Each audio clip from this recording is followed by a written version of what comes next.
usted oído hablar de la tribu Pugapacuris que se ubica en el Bajo Urubamba. En Patrimonio, de la mano de César Vivanco, conoceremos más acerca de esta población, pero además el aporte significativo de la antropología visual.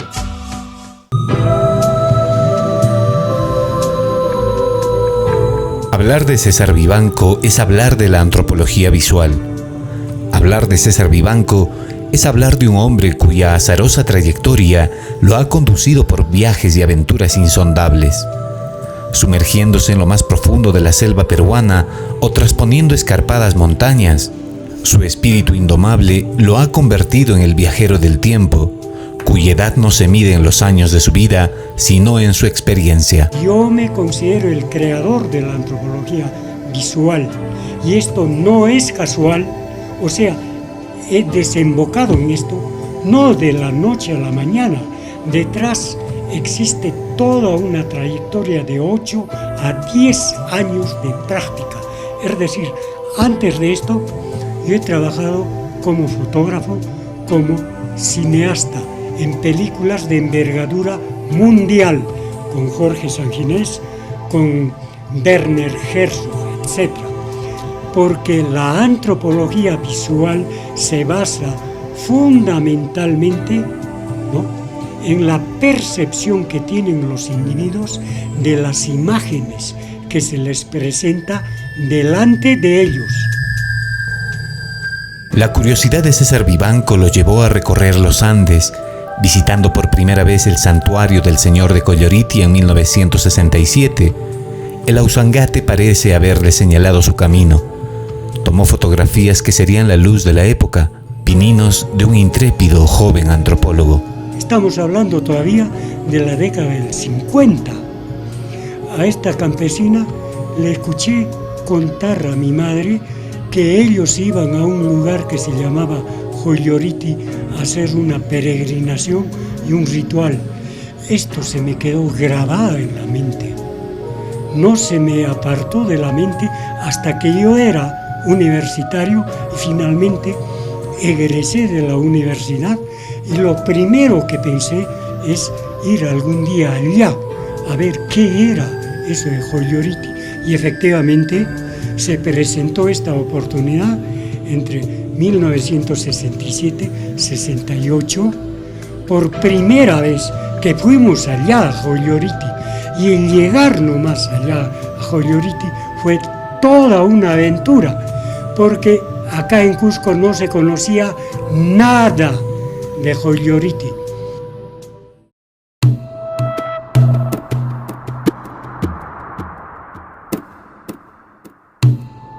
Una de las aventuras de aquel filántropo, soñador y vehemente estudioso de las culturas amazónicas lo llevaría a descubrir nada más y nada menos que una de las tribus más recónditas de la enmarañada selva peruana, y que, a decir de él, estaba reservada y esperaba su llegada.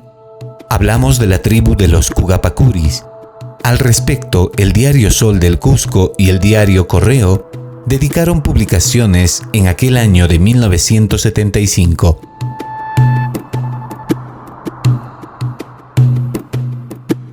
Me atraía muchísimo y me atrae muchísimo la selva.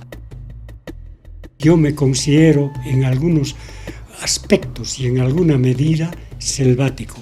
Bien, esto de los Pugapacuris, la última tribu, diremos, en la Amazonía cusqueña, efectivamente, nosotros hemos sido los primeros en 1972, cuando toda esa zona era virgen.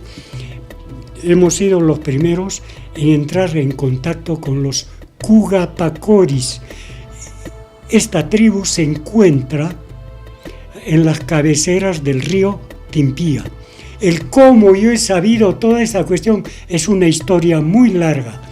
Y yo sé todo esto gracias a la información de los padres dominicos de la misión del río, de la boca del río Timpía. Ellos me informaron al respecto y organizamos una expedición. La expedición estaba compuesta por 9 machiguengas típicos y auténticos, 3 de ellos curacas de la zona del Cashiriari, próximo al territorio de los Cugapacoris, el resto de la misión del Timpía. Entonces, les repito, al respecto podríamos hablar muchísimo y yo tengo un documental de este descubrimiento de los Cugapacoris que realmente es increíble. En aquel tiempo, estamos hablando del 72, casi un medio siglo atrás, ¿no? Esto realmente son cosas y testimonios increíbles que se vive una sola vez en la vida, y podría decir, da la impresión de que determinados individuos están asignados para hacer tal o cual actividad, misión, etc. Y da la impresión, repito, que parece que para mí estaba reservado eso. En fin, junto a esto hay cantidad de cosas que podríamos hablarles todo el día, toda la noche.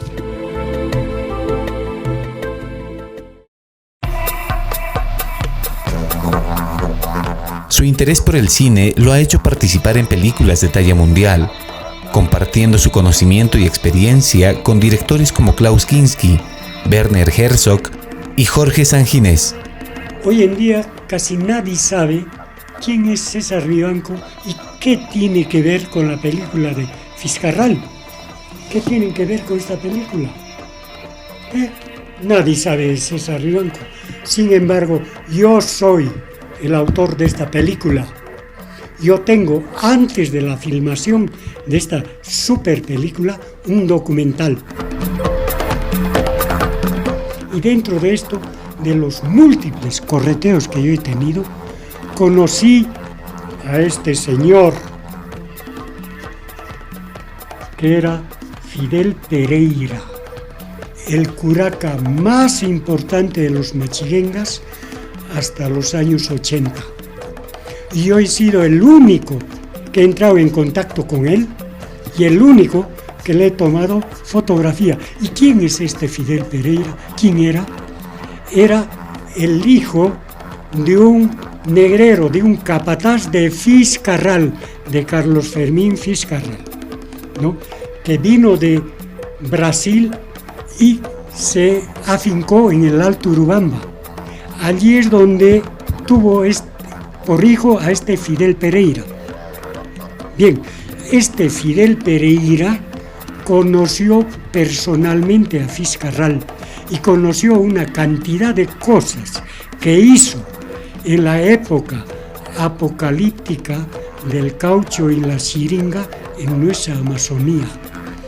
La masacre más grande que la mayoría de los peruanos no conocen, y una gran mayoría da la impresión de que no les importa conocer.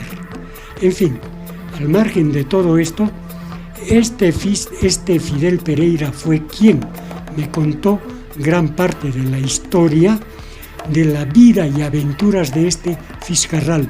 Yo no puedo extenderme más en esto. Entonces, yo conozco esta historia de Fiscarral, por una parte, por mis investigaciones y lecturas que existen, y por otra parte, por la investigación de este Fidel Pereira. Así he conocido la historia de Fiscarral, y es por eso que yo he hecho un documental antes de la película. Cuando Werner Herzog me contacta, ¿no?, primero para la primera película, Aguirre, Cólera de Dios, que hemos filmado en 1972-73. Dicho sea de paso, esta película es una obra maestra a nivel mundial. Todas las escuelas de cine en Europa tienen esta película como una película maestra, como una obra de arte. Después de la filmación de esto, volvió a buscarme Herzog para la filmación de esta película de Fiscarral, que también es una obra maestra y una superproducción. Que se tome el ejemplo y la iniciativa de Jorge Sanginés para filmar películas de primer nivel sin tener presupuesto. ¿Y cómo era esto? En primer lugar, todos los que nos incorporamos a la formación de este equipo para filmar la película, en primer lugar, no pensábamos en dinero, no hemos cobrado un centavo. Formamos el equipo por una iniciativa propia y por una mística. Detrás de nosotros había una mística política. Nos hemos incorporado así y así hemos trabajado en esta película. Cuando se tiene mística, no hay barreras y hemos superado todas las barreras. El resultado es esa película. Una película que en Europa tienen que verlo todos, ¿no? Entonces, al respecto yo he dado varias charlas acá en Cusco, que se aprenda de la escuela Ucamau, de la escuela de Jorge Sanginés aquí en Cusco, y que se forme ese mismo tipo de escuela de cine, ¿no? Pero sin embargo, acá los cusqueños me miraban como un marciano y yo podía leer en sus rostros que me decían: ¿qué está hablando ese idiota? ¿No? ¿Por qué? Por la simple cuestión que acá en Cusco había una cantidad de genios de la fotografía, del cine, y ya no tenían nada que aprender de otras partes. Entonces, al respecto, yo dije, bueno, hasta acá nomás llego y punto.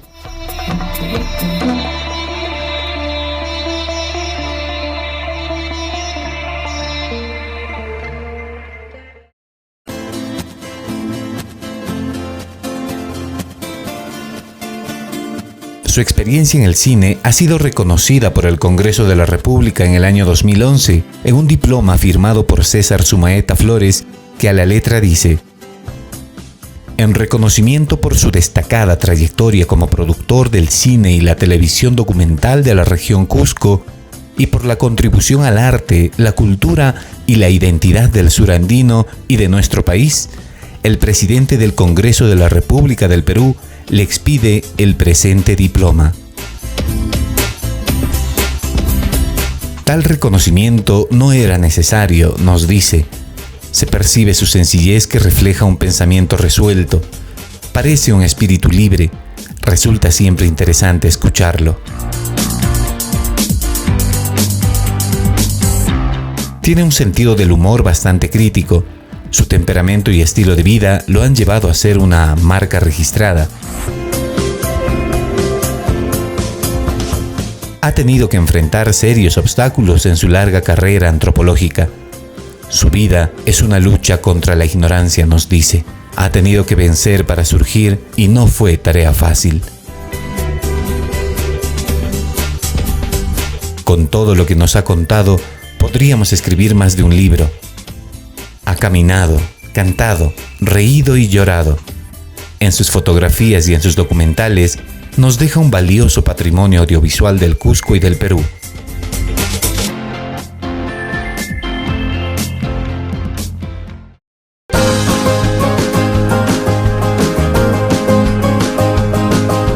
El camino del viajero trae consigo momentos inolvidables. Nos deja gratos recuerdos y profundas satisfacciones. En el cine es un referente de consulta, es una opinión autorizada y diferente. Al respecto, le preguntamos sobre la Escuela de Cine Cusqueño. Nos dimos con una sorpresa.